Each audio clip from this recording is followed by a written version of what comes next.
Chapter 25. We are almost to the end. We heard the music before we even got to Gloria Dump's house. We heard it almost a block away. It was guitar playing and singing and clapping. "I wonder what's going on," my father said. We walked up Gloria's sidewalk and around back, through her yard and into her kitchen. What we saw was Otis playing his guitar and Miss Franny and Gloria sitting there smiling and singing and Gloria holding Sweetie Pie in her lap. Amanda and Dunlap and Stevie were sitting on the kitchen floor, clapping along and having the best possible time. Even Amanda was smiling. I couldn't believe they were so happy when Winn Dixie was missing. "We didn't find him," I shouted at them. The music stopped and Gloria Dump looked at me and said, "Child, we know you didn't find him. You didn't find him because he was right here all along." She took her cane and poked at something under her chair. "Come on out of there," she said. There was a snuffle and a sigh. "He's asleep," she said. "He's plumb wore out." She poked around with her cane again, and Winn Dixie stood up from underneath her chair and yawned. "Winn Dixie!" I hollered. "Dog!" Gertrude squawked. Winn Dixie wagged his tail and showed me all his teeth and sneezed. I went pushing past everybody.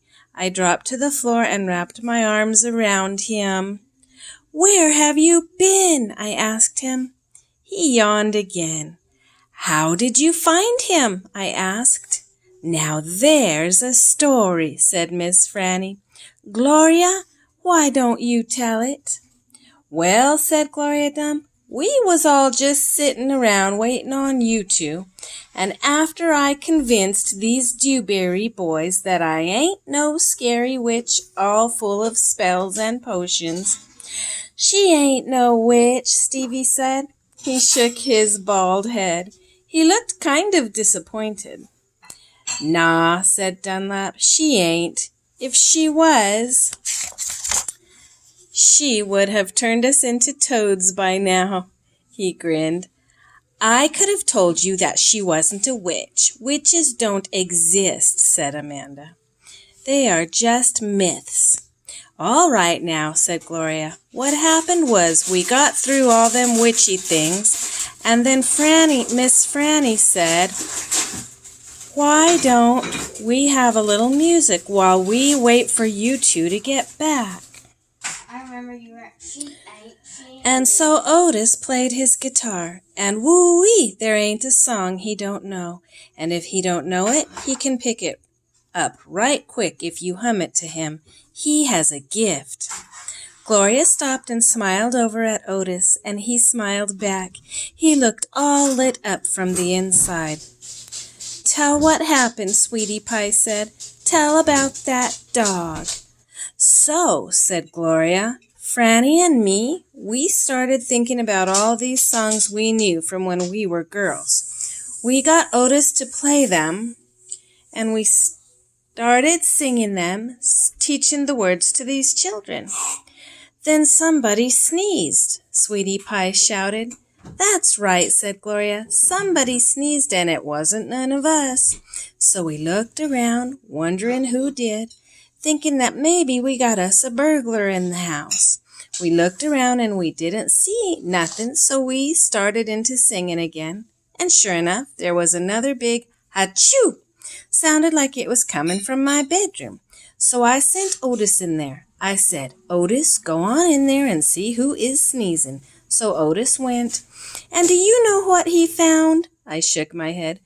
"Winn Dixie!" shouted Sweetie Pie. "That dog of yours was all hid underneath my bed, squeezed under there like the world was about to end. But he was smiling like a fool every time he heard Otis play the guitar, smiling so hard he sneezed." My daddy laughed. "It is true," Miss Franny said. "It's the truth," said Stevie. Dunlap nodded and smiled right at me. So, Gloria Dump said, Otis played his guitar right to that dog, and a little bit at a time, Winn Dixie came creeping out from underneath the bed. He was covered in dust, said Amanda. He looked like a ghost, said Dunlap. Yeah, said Sweetie Pie, just like a ghost. Mm-hmm, said Gloria, looked just like a ghost. Anyway, the storm stopped after a while, and your dog settled in under my chair and fell asleep. And that's where he's been ever since, just waiting on you to come back and find him. Winn Dixie, I said. I hugged him so tight he wheezed.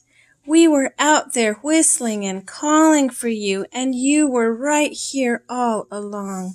Thank you, I said to everybody. Well, said Gloria Dump, we didn't do nothing. We just sat here and waited and sang some songs.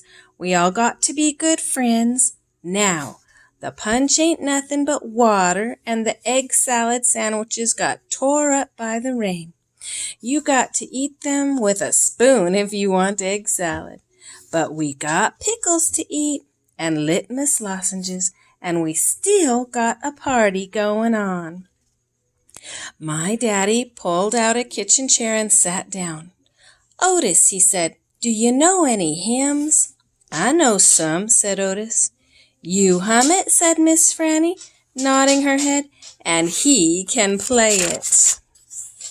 So my daddy started humming something, and Otis started picking it out on his guitar.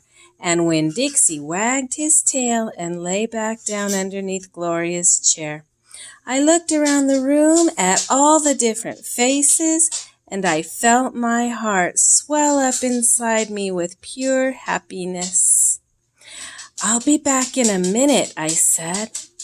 But they were all singing now and laughing, and Winn Dixie was snoring, so no one heard me. I wonder where she's going to go, boys and girls. Did you like that? Did you like that chapter, Pebs? How about you, Ollie? Ollie liked it too. Good job. Good job listening.